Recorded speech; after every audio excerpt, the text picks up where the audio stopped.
നമസ്തേ, സ്വാഗതം ബീറ്റോൺ ഓർഗാനിക്സിന്റെ 198ാമത് എപ്പിസോഡിലേക്ക്. ഇന്ന് വളരെ വളരെ വളരെ അപൂർവമായിട്ടുള്ള ഒരു മരം അല്ലെങ്കിൽ ഒരു ഔഷധ സസ്യത്തിന്റെ ഒരു ചെറു മരത്തിനെയാണ് പരിചയപ്പെടുത്തുന്നത് കേട്ടോ. വളരെയധികം ഫേമസ് ആയിരുന്നു പണ്ടൊക്കെ, ധാരാളം ഉപയോഗിക്കുകയും ചെയ്തിട്ടുണ്ടായിരുന്നു. നാട്ടിൻപുറത്ത് വളരെ സർവ്വസാധാരണമായിട്ട് കാണും ചെയ്തിട്ടുണ്ടായിരുന്നു.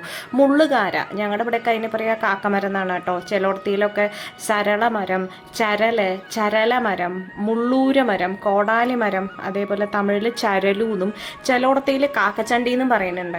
എന്തായാലും വളരെ അപൂർവമായിട്ടാണ് കാണാൻ. നല്ല രസമാണ്. നമ്മുടെ ഡിവി മാരൊക്കെ നിൽക്കുന്ന പോലെ ഒരു കുട നിർത്തിയ പോലെയാണ്. ഞങ്ങൾ പട്ടാമ്പിയിൽ പോയിട്ട് തിരിച്ചു വരുന്ന വഴിക്ക് കണ്ടതാണ്. കഴിഞ്ഞ വർഷം ഇതേ മരത്തിനെ നമ്മൾ ഷൂട്ട് ചെയ്തതാണ്.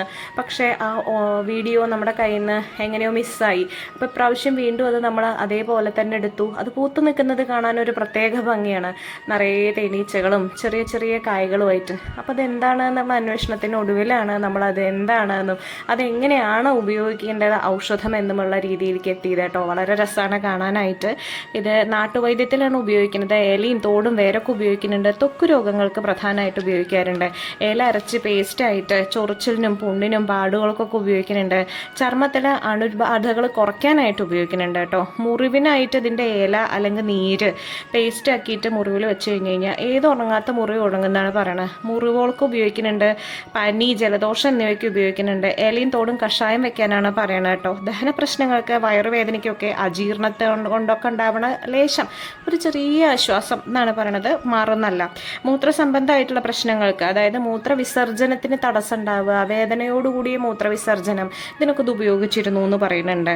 വേദന ശമനം, എവിടെ അണച്ചാലും ഏത് ഭാഗത്തണച്ചാലും ആ വേദന ശമനത്തിന് ഇല ചൂടാക്കിയിട്ട് വേദനയുള്ള ഭാഗത്ത് വെക്കാൻ പറ്റുമെന്ന് പറയുന്നുണ്ട് കേട്ടോ. പിന്നെ ഏറ്റവും പ്രധാന പ്രശ്നം എന്താണെന്ന് വെച്ച് കഴിഞ്ഞാൽ നമ്മുടെ ഞാവളിൻ്റെ ഇല പോലത്തൊക്കെ ചെറുതായിട്ടൊരു സാദൃശ്യമുള്ള ഒരു ഇലയാണ്. അതുകൊണ്ട് തന്നെ ഇതുപോലെയുള്ള വേറെയും കുറേ നമ്മൾ കാണാം സസ്യങ്ങൾ. ഞാവളിനെ മാത്രമല്ല വേറെയും പല സസ്യങ്ങളെ കാണാം. അലങ്കാര സസ്യങ്ങളുടെയും ചിലതിൻ്റെയൊക്കെ ഇല ഇതുപോലെ കാണാറുണ്ട്. അപ്പോൾ സസ്യത്തിനെ കൃത്യമായിട്ട് തിരിച്ചറിയുക എന്നുള്ളത് ഇപ്പം നടക്കാത്ത കാര്യമായിട്ട് മാറിയിരിക്കുന്നു. പിന്നെ അതിൻ്റെ ലഭ്യത വളരെ കമ്മിയാണ്.